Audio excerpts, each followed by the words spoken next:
to Metro Talk. I'm Kent Scheffel. Thanks for being with us. Jim Schrader, the publisher of the Telegraph, is here. Jim, welcome. Hi, Kent.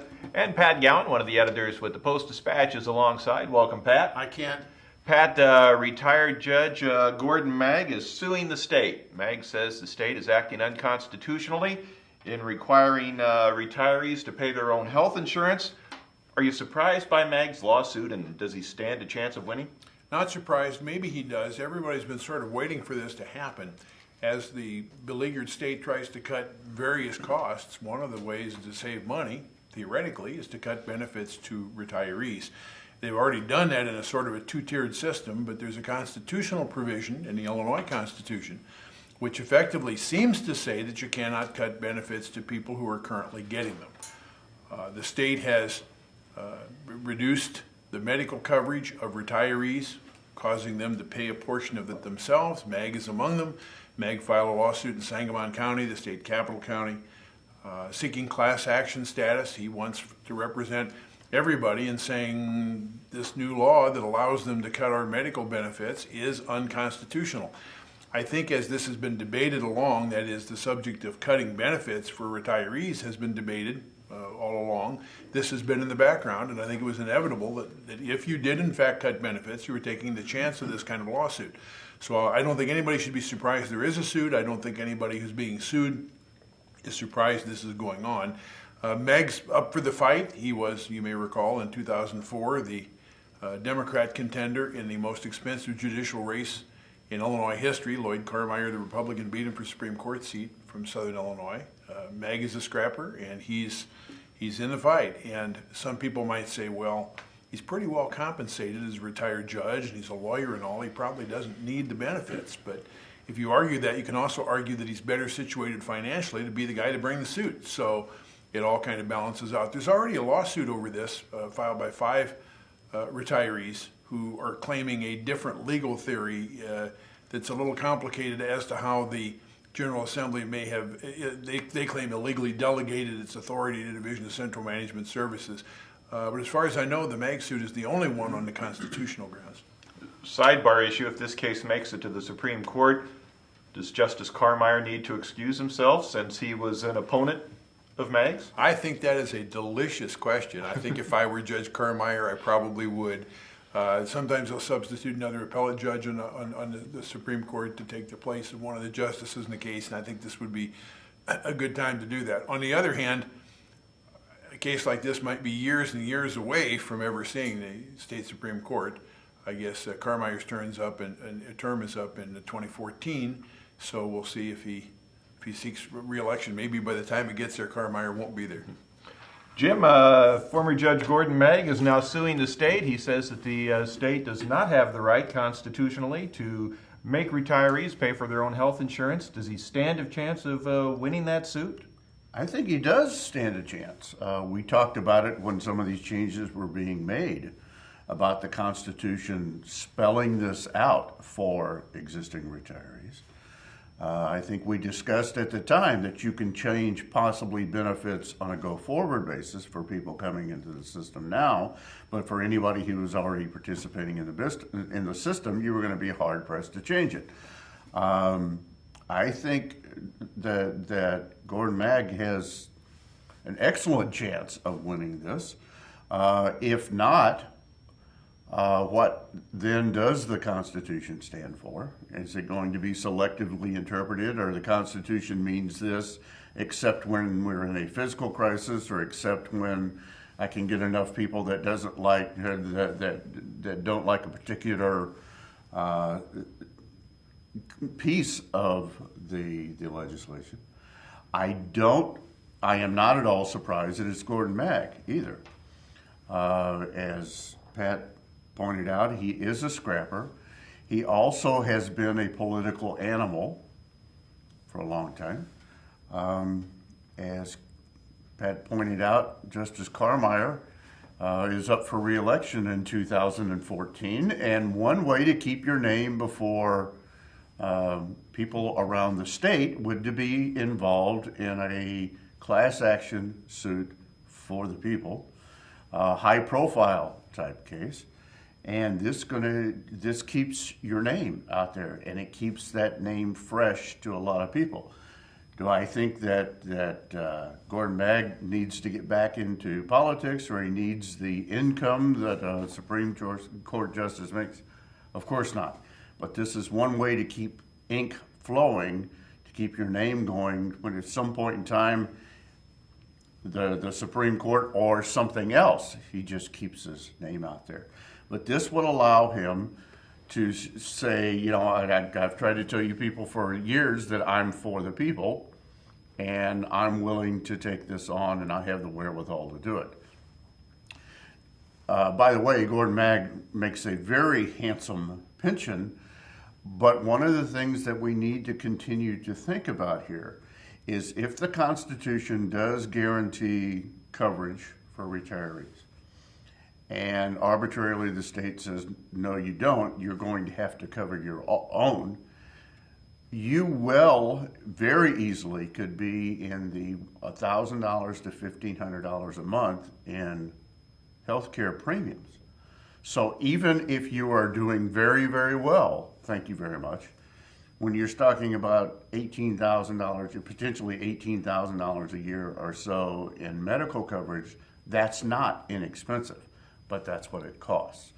So I think he's got a chance to take this a long way. I do agree with Pat. I think that this is going to be a long, hard process.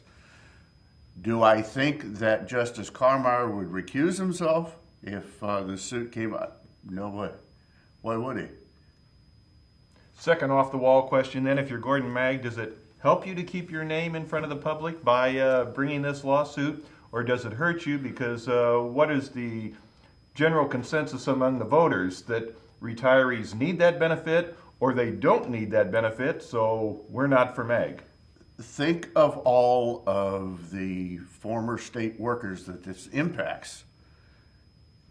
He is now the champion carrying their flag. So at least from that group of people, he's to be rallied behind, and he's carrying the flag forward into that. We need to take a break. We've got more Metro Talk right after this. Hello and welcome to the Lewis and Clark Minute. Today we're going to check out the music program with Dr. Teresa Crane. Have you always wanted to learn how to play the piano? Maybe you wanted to learn Beethoven's Für Elise.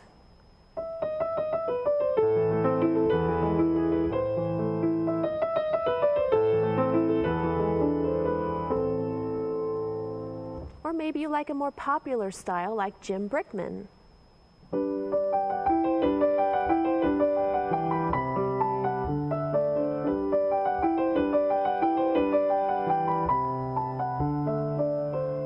Or maybe you like jazzy blues.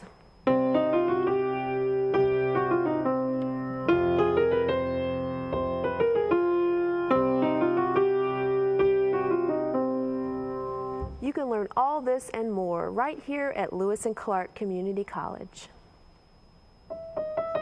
This has been your Lewis and Clark Minute.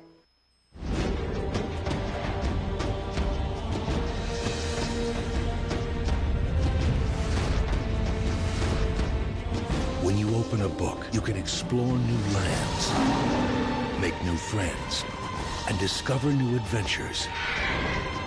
There are amazing possibilities when you open your mind to reading. Explore new worlds. Read. 60-inch screen, high definition. Football season is coming up. You can watch it right here. What do you think? I'll take it. Huh? Yeah, that's what I'm talking about.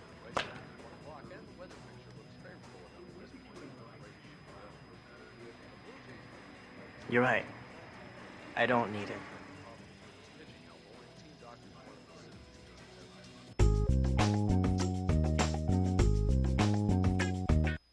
You're watching Metro Talk. I'm Kent Scheffel. Pat Gowan and Jim Schrader are here. Jim, Governor Quinn wants to auction off some of the state's most sought-after license plate numbers. Is a license plate auction a good idea? Why not? I guess. If someone is willing to pay for number one, and they want the number one license plate, I guess why not? I don't see a problem with it. We're back to the constitutional question in the first segment. I don't see anything in the Constitution that the governors are guaranteed the number one license plate, so I don't necessarily see anything wrong with it. We had a case just here locally in Alton for the 175th. The area contracted to get some commemorative license plates that were only good for I think a 60-day period. Mayor Tom Higst had number one and had it affixed to his wife's car, and someone stole it out of his driveway, stole it off of his wife's car. So I guess those number ones are valuable to somebody. If the state thinks they can raise money on it, why not? I mean, some have only somewhat jokingly suggested that license plates contain advertising, that could contribute to the state's financial woes if you could get a Coca-Cola license plate or a Pepsi-Cola license plate or a Subway or Jimmy John's or Walgreens or whatever.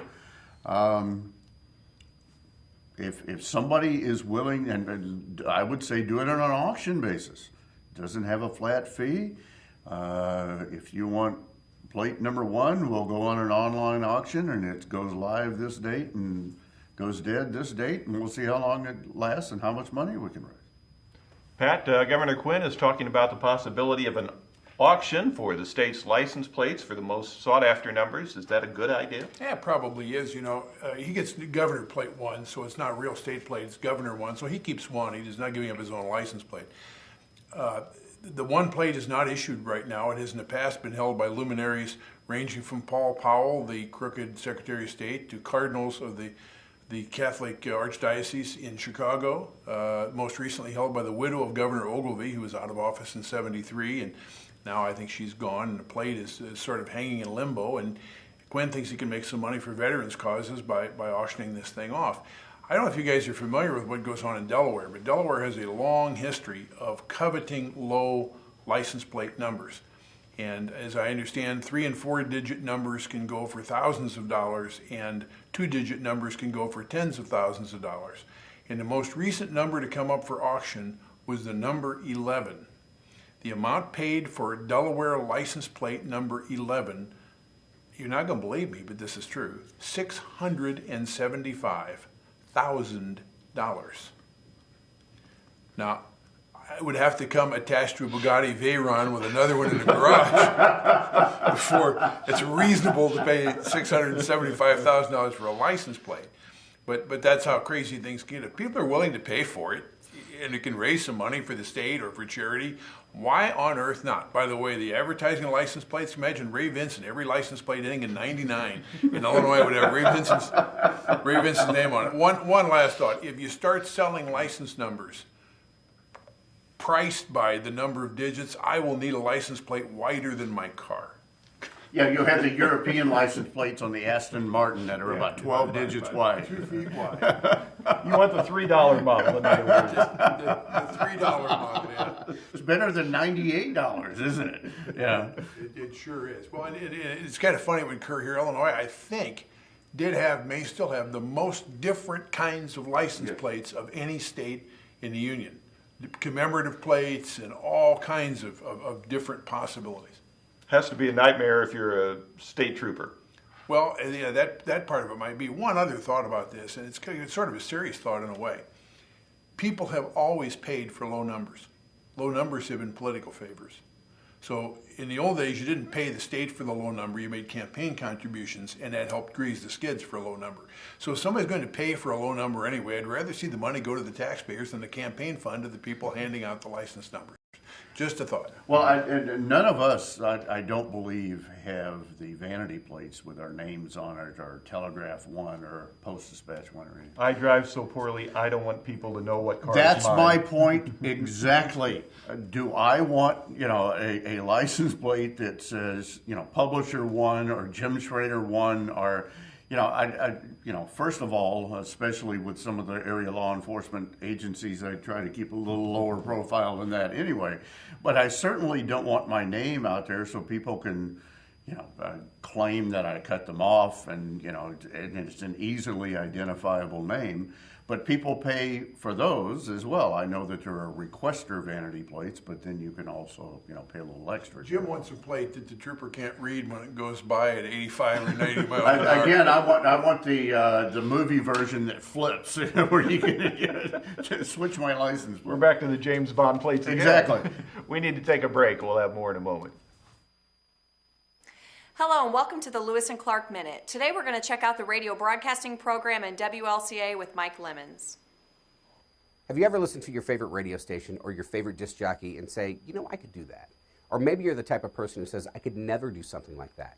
Well, with the help of first-year mass comm student John, we're going to show you just how easy it is. Each voice intro starts with talking about the band that just played, and we add a station identifier. Next, you want to offer some information that may be of interest to your audience. And finally, tell the listeners what the next song is, who sings it, followed by another station identifier. John will do one live now. Silver Sun Pickup substitution on WLCA. The Big Pink released their debut album called A Brief History of Love. This single is off that album. It's The Big Pink with Dominoes. It's on College Radio's Best 89.9. This has been your Lewis and Clark Minute.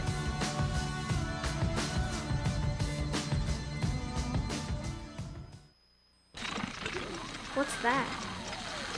I don't know. Something I kind of made. Ooh, what's it do?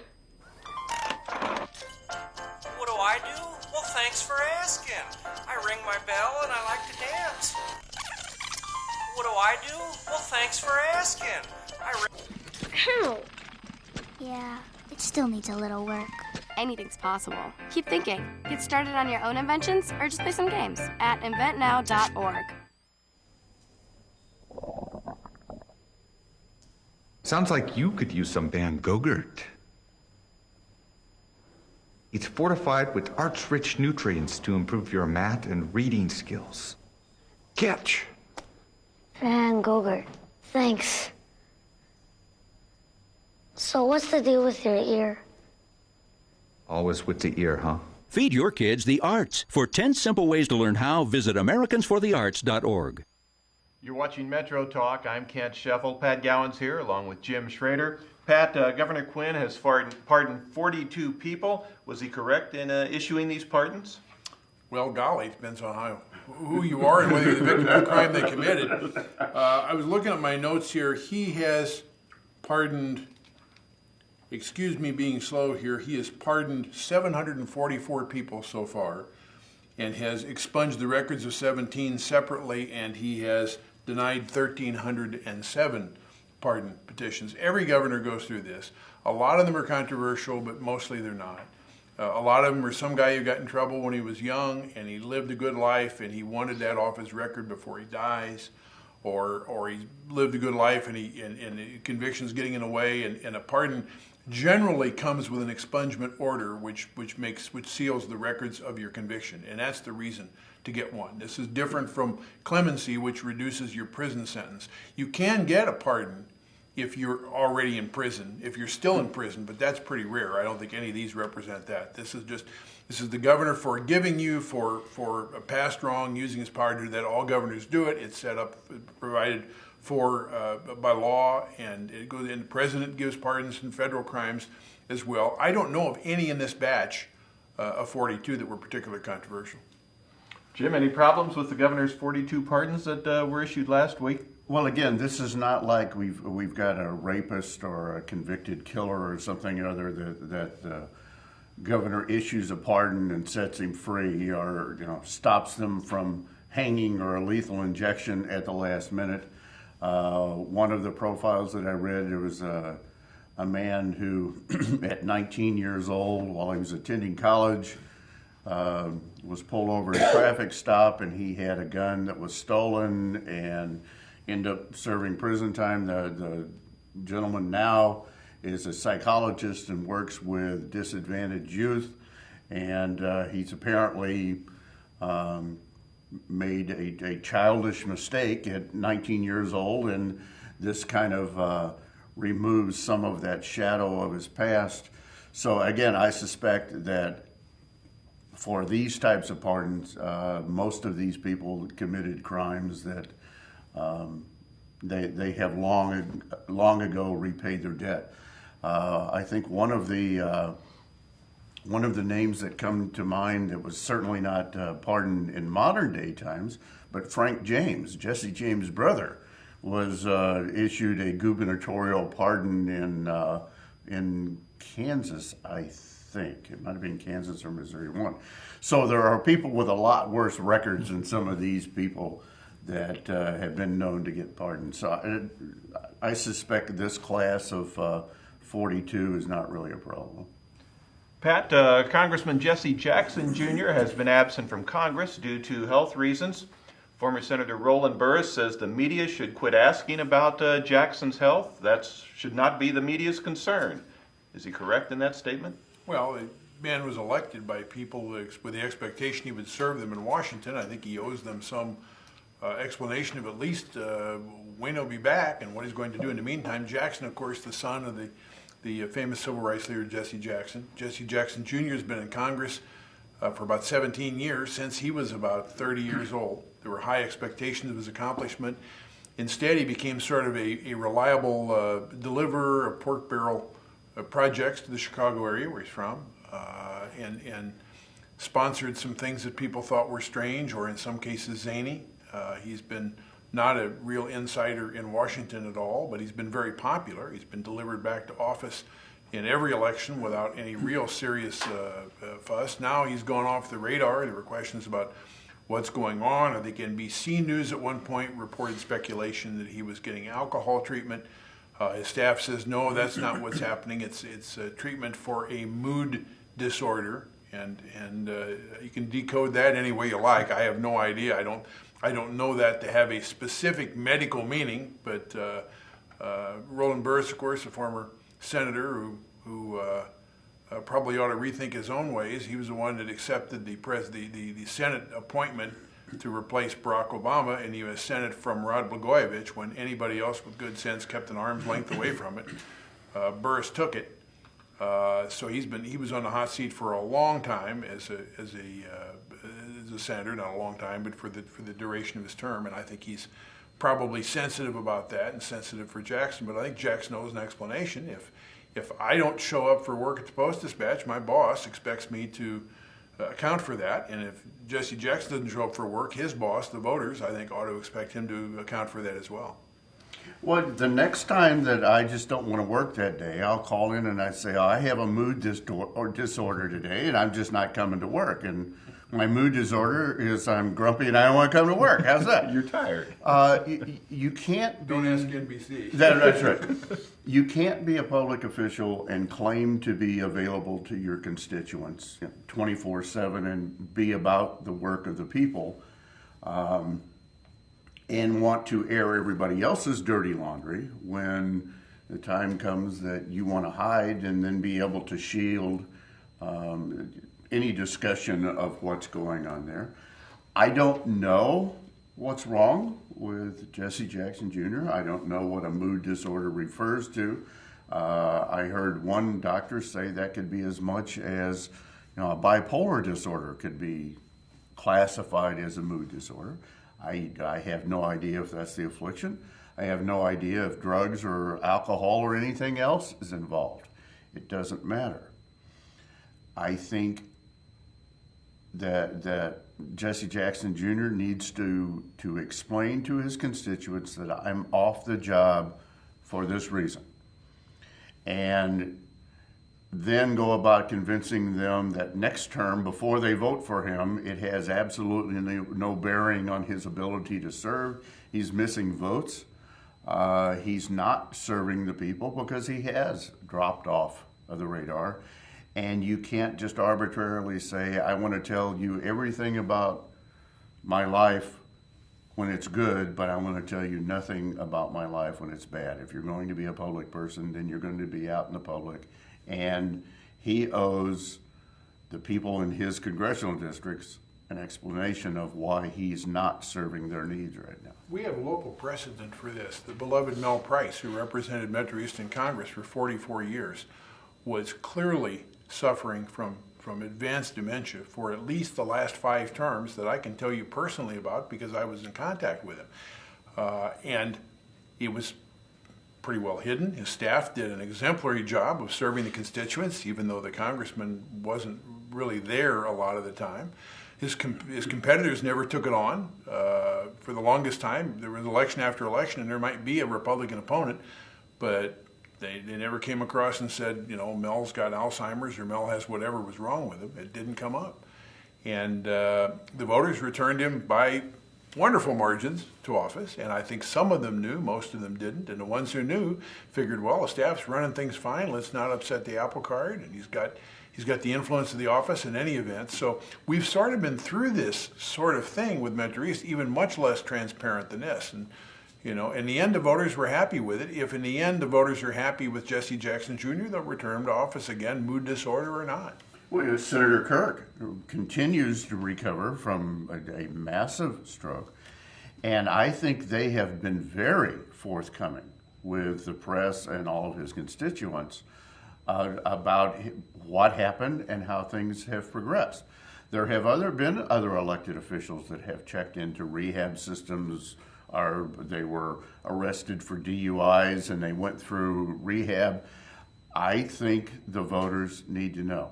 And I don't, unfortunately, it has kind of turned into almost a racial issue, that he's being targeted because he's African American or he's being targeted because he's Jesse Jackson's son.